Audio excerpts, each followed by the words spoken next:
Hey guys, welcome back to Collex. I'm Nathan, and today I'm mining for gold in vending boxes of 1987 Topps baseball. One of the biggest junk wax sets ever, but I think there's a lot of value here. You can pick these vending boxes up for $10, and there are a couple cards in here that have a pretty good resale value in a PSA 10. Though this set was produced in a very high quantity, the cards are often off-center and are relatively hard to find in a PSA 10 grade. Several of these cards have been going up lately and are now in that worth grading category of between $50 and $100. So with these random 500 count unopened vending boxes, I think there's a lot of value here considering you can pick these up for about 10 bucks. Make sure and watch till the end where I'll reveal the winner of last week's Subscriber Sunday video, and I'll reveal the giveaway for this week's Subscriber Sunday. Thanks a lot, guys. Please like and subscribe so I can get this information out to as many people as possible. Let's get into this. Today, we're going to go through a couple boxes of 1987 Topps baseball, a couple vending boxes.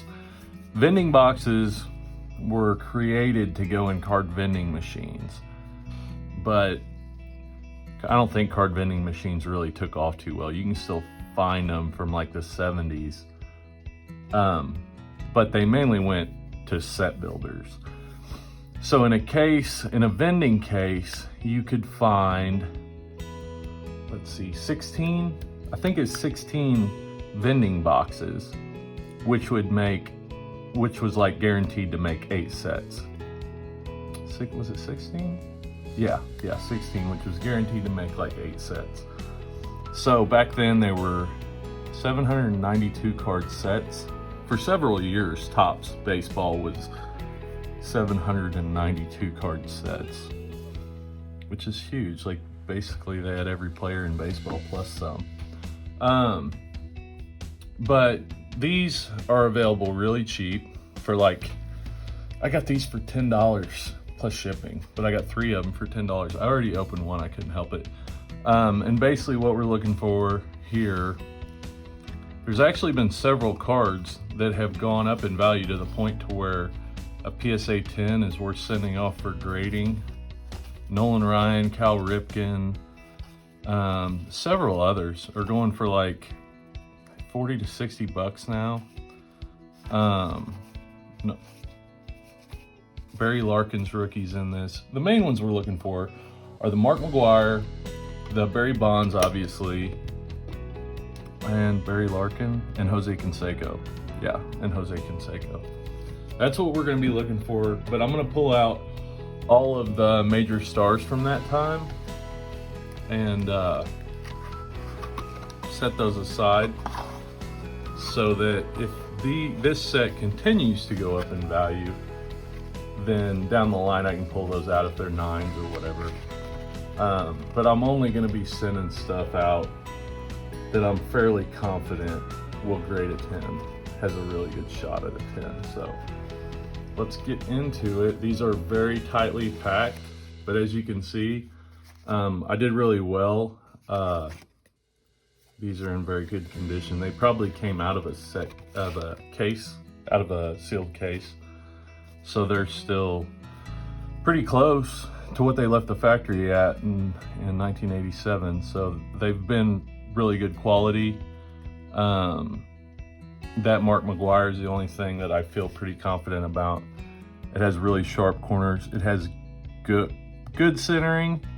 PSA centering has to be, front centering has to be between 45 and 55. 45% to 55%. So basically 55% on one side, this is the thicker side, and then 45% on the other side. The top and bottom centering for this card's good. This way I think is within bounds of a PSA 10. The back doesn't have to be centered as well. This one is not centered as well. I think it's got a shot, and if it comes back a 9, then I'll hold on to it. These cards, Mark McGwire, even if he doesn't get in the Hall of Fame, still gonna hold value, still something good to hold on to. And if I need to sell it or if I want to sometime down the road, I can, but if it comes back a 9, so be it. And we're gonna give a lot of attention to those main 4 cards that have the highest graded resale value. So I had $45 in 3 of these vending boxes. And you've got a pretty good shot in one of these vending boxes of pulling at least 2 of those main cards. So if you pull a Barry Bonds and a Jose Canseco and send them off and they're at 10, I mean, you're looking at a considerable return on investment. You got about $40 in grading fees and shipping and insurance. There's that Clemens All-Star. $40 in grading fees and insurance. I've got $45 in these vending set boxes. And those 2 cards, if they came back 10s, would be worth $250 between the 2 of them. So it's a pretty good play in my opinion. It's kind of a play that I like to make. Low risk, high reward. I'm kind of a cheapskate, I guess you'd say. I wouldn't say that. I like value propositions. So whatever has the lowest risk and the highest reward, that is what I am about. This is another, no. I was gonna say, it's another good one. It's got a light surface scratch right here that would probably keep it from getting a 10. Honestly, little stuff like that, that's gonna be noticeable to the grader, and that card's not gonna get a 10. So it's gonna go in this case here with the ones I pulled out of that other box. I'll probably have to get a bigger case as I go through all of this, but it's gonna go in that case, and then it'll just get set aside, you know, and I'll hold on to it. The rest of this stuff, honestly, will probably go to Goodwill. These were in there backwards. That's kind of odd. I don't think these have been open, honestly, but I didn't run into that with the other set, so now I'm wondering. Maybe they were. I mean, the other set had all of the main cards. Like, why would they open it and leave that Roger Clemens? And honestly, for the last 25 years, why would they open these 1987 sets? I mean, these have been considered the epitome of junk wax since right after they were made. You know, they produced a lot of them. A lot of people didn't like this design. This is one of my favorite designs. If it wasn't for like how low the value on this set was, I always liked this design, and it's finally starting to gain some traction. Actually, I think the ceiling for those Barry Bonds rookie cards is a lot higher than it already is. There's only 1,300 PSA 10s. These aren't easy cards to get PSA 10s in, even though they produced a ton of them. And there's only a little over 1,300 PSA 10s compared to 11,000 Luka Doncic PSA 10s, Prism PSA 10s, and you know, 5,000 Mike Trouts and 10,000 Ken Griffey Jr. Upper Deck 89s. So yeah, I think the ceiling for those Barry Bonds rookies is a lot higher than what it's at right now.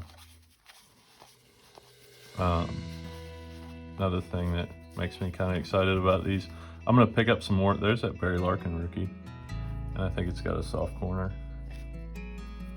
just from looking at it. The centering's not bad, but it's not like super good. Yeah, that's not gonna get a 10, but I am gonna put it in a card saver. I'll pay a little extra attention to those 4 main cards, and everything else will go in them jewel cases. And then down the line, like, they're not gonna get damaged in those plastic cases, those mass plastic cases, if you're careful. And if they were a 10 going into that case 10 years down the road, they've got a good chance of still being a 10.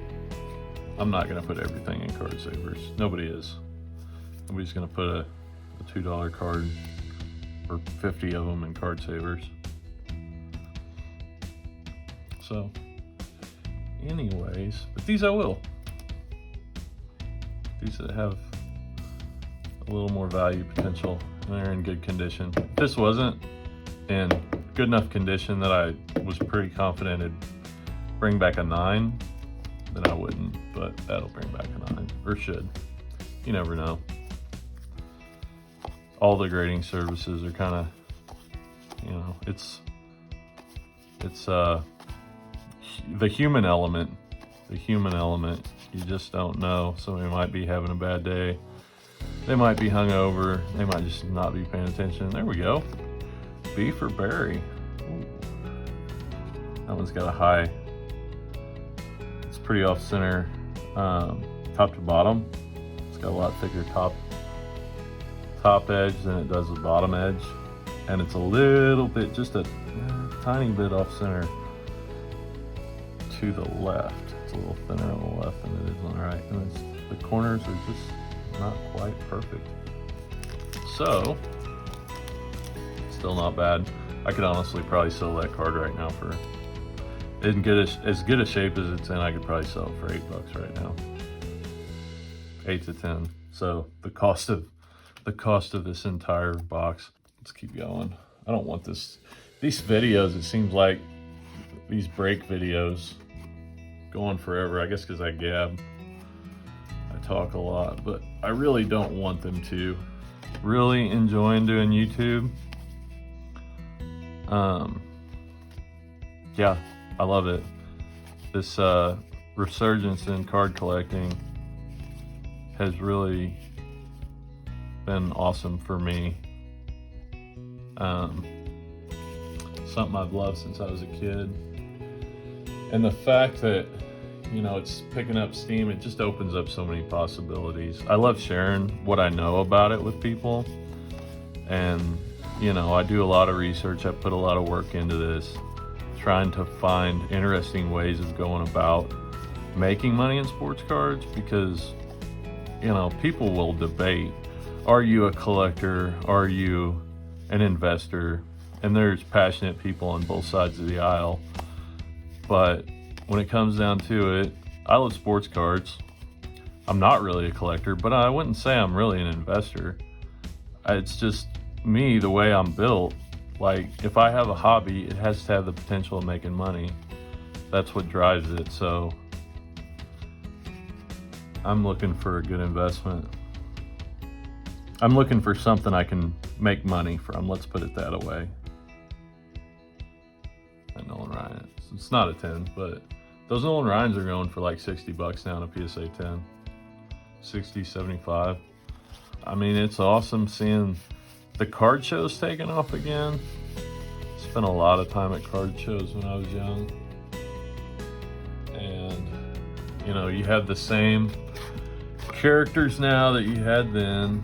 You know, you have the old guys that don't want anything to do with a rookie. And you have the people that's all they're interested in, and they can't imagine why anybody would want to chase anything else. You have the casual people, you have the set builders, and you got the kids. The kids are what make it. I loved it as a kid, and I try to do what I can to hopefully bring some of that enjoyment to, you know, other kids that are getting into it, and hopefully, you know, spread some knowledge to really just anybody, so that they don't get burnt on this hobby and they don't like give up on it because they took some bad advice, or, you know, they spent $5,000 on some rookie card that didn't pan out, and they just throw in the hat, because it really is, it's the best hobby ever. Really appreciate you guys turning in. Whoever's watching this, leave a comment. You know, I can tell you like and subscribe, whatever, and that's great. I'd love it if you did. But more than that, this channel is about building a community, and I hope to be able to give back to that community in a big way. I have long-term plans for this channel and the community around it. And so, yeah, leave a comment. Let me know what you think, good or bad. It's all appreciated. And you don't necessarily need a 10 on every card. So like some cards that have a little higher value than a 9, and I usually try to stick to that. $60 is about the lowest I want to go on a card that's going to come back a 9. If it's coming back at $60 at a 9, I can deal with that. And if it comes back an 8, then it's probably going to sell for around 20 and I'll make my money back. Or I hold on to it, and maybe an 8's worth 50 in, you know, a couple of years or whatever. But that's the other thing. Just because a card's not going to come back a Gem Mint 10, that doesn't mean it's not worth pursuing. There's a lot of cards out there that are selling raw for not a whole lot of money that in an 8 bring, you know, $60, $75.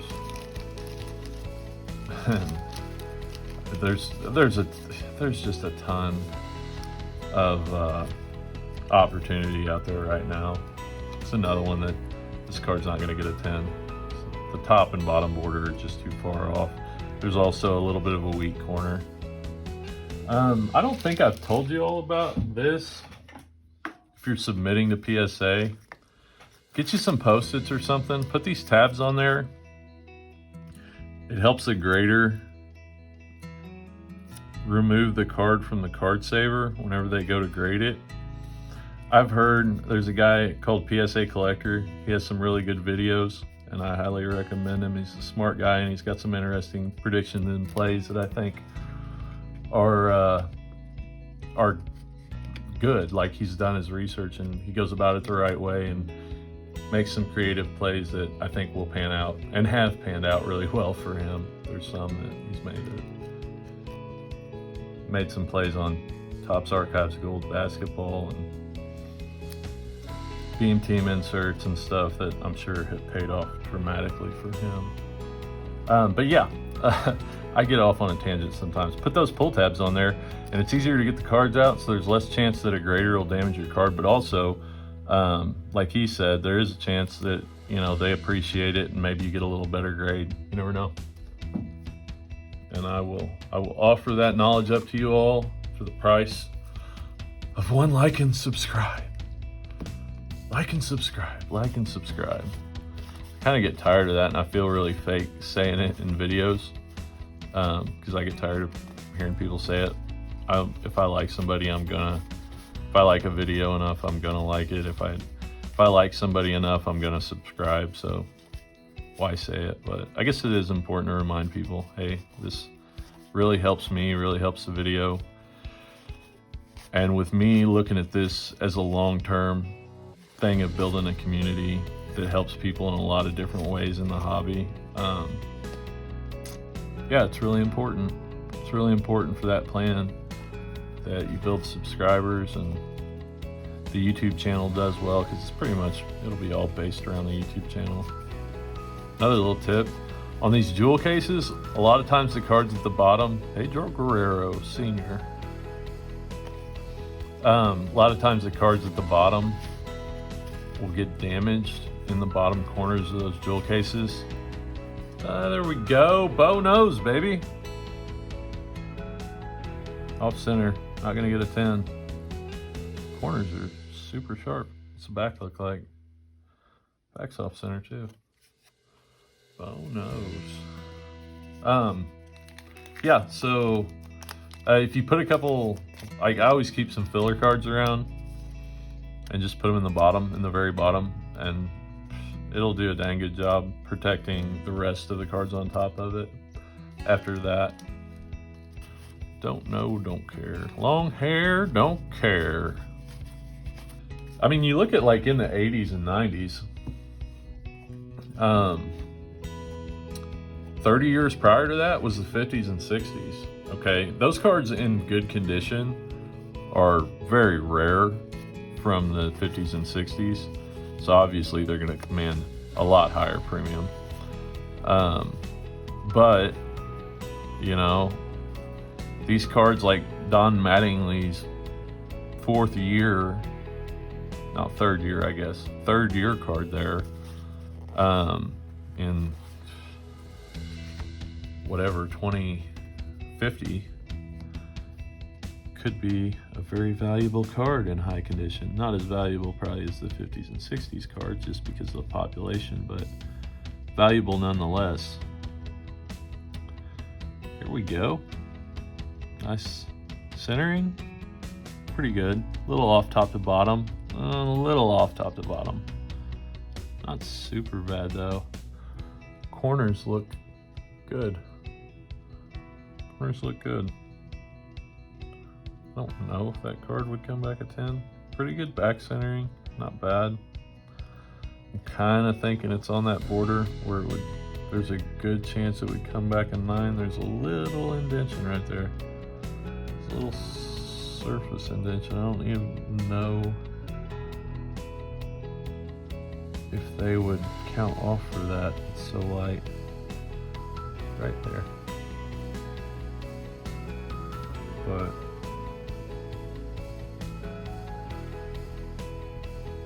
now I'll sleeve it up, put it in a card saver, and maybe that goes. I could see, I've been thinking about that lately. I could see Mark McGwire's cards taking off again. You know, you look at Barry's cards, and Mark McGwire's 85 USA team rookie cards. In a PSA 10, they do really well. But for what he did in the hobby, they're really not as highly valued as I feel like is possible. And I think that, I think there's a good thing. I think I see that somewhat changing. And I think there's a good chance that over the next year or two that changes. People just got to take notice. Once people start taking notice or something happens, you know, maybe they do something similar to The Last Dance and they do it around the home run battle between him and Barry Bonds and Sammy Sosa. I can definitely see that happening. Let's do the hit showcase.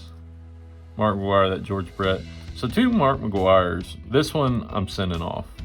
This one I'm probably not. I've seen a couple little minor flaws. This one though, I'm gonna send off. This is the best one. It's not a high value card. If it comes back, it's probably a $60 to $75 card. And I'm probably not gonna sell it right away anyways, so. Those 2 I'll hold on to, but I'll keep them in card savers because they're probably the next ones that I'd send off. Bo Jackson, Barry Bonds, Mark McGwire, Barry Larkin, Barry Bonds, Barry Larkin. Okay. And again, these vending sets, pretty much, if you get them in good condition, and you can kind of tell by the color, the brightness, what they look like from the outside. I don't know that they were ever actually sealed. I don't think they were. Maybe you had tape on them. But if you get them in good condition, then centering's really your only main thing to worry about. So obviously you can get some weak corners, you can get some centering. And out of those 2 boxes, I did not pull, out of those 3 boxes, I pulled 1 card that I think would be a 10. And that doesn't count that George Brett. It's not really worth much. And another card that I think's got a good shot at a 9. Now Barry Bonds cards at a 9, and I've got 2 of one of those I'm sending with my next submission. Those have pretty good value. Those have considerable value. Yeah, but the rest of these, I'm gonna get a bigger jewel case, like 100 count. That's a 50 count. And I'll put them in there. I'll label them 1987 Topps Baseball. And yeah, I'll just put them up on a shelf and, you know, I'll run through them, run over them a couple years down the road or whatever. Or if some player's card takes off in this set and I see it, then I'll go through them again and reevaluate at that time. But anyways, that's it for this video. I really appreciate you guys watching, and stay tuned. I'm going to be coming out with a lot more stuff. I'll be doing a PSA submission video. I'll be doing more raw grading stuff. I'll be doing more breaks. I'll be doing breakdowns of how I play newer players, how I play active players that are like veterans, how I research cards, how I play vintage cards, trends I see in the market. I'll kind of do that a little bit in all the videos, but I'll have specific videos about that too. So yeah, stay tuned, like and subscribe. Have a good day, guys. Hey guys, thanks a lot for watching. If you made it to the end of that video, then I commend you, and I hope you got a lot of valuable content from it. Now we're going to do the drawing for last week's Mosaic basketball giveaway, and after that, I'll reveal this week's giveaway. Hey guys, Sunday, November 29th, and I'm going to draw for the Mosaic basketball giveaway from last week. It's around 11, it's actually 11:11 a.m. right now. And so I have a list here of all of the commenters that commented giveaway in the comments and are subscribed. I'm going to copy that. I'm going to take it over to random.org, to the list randomizer, paste it in here. And then we're going to run it however many times it come up on this deck of cards. So ace would be 1, jack would be 11, queen would be 12, king would be 13. So that is 6 of hearts. We're going to run it 6 times, and whoever's on the top will be the winner. 1, 2, 3, 4, 5, 6. Crispy Curry. Crispy Curry is the winner. Brandon Ferger, my first ever subscriber, is second.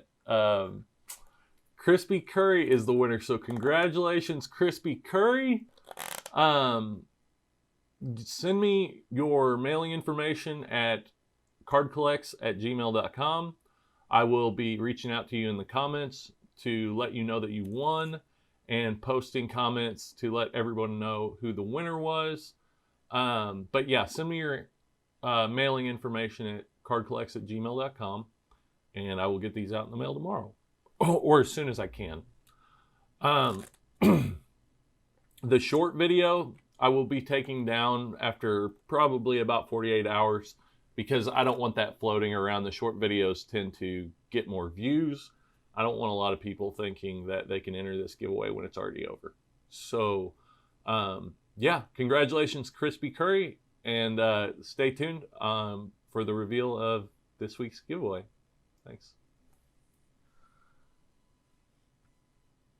This week's Subscriber Sunday giveaway is for the top 5 cards from that 1987 set. The Barry Bonds rookie card, the Mark McGuire, the Bo Jackson, the Jose Canseco, and the Barry Larkin rookie card. I hope you're excited for that. And to enter, just comment giveaway down in the comments. Like this video and make sure you're subscribed to the channel. And next Sunday, I'll reveal the winner for this week's giveaway. Thanks again. Make sure and subscribe to the channel if you haven't already. I love bringing you valuable content like my top 5 basketball cards to buy right now.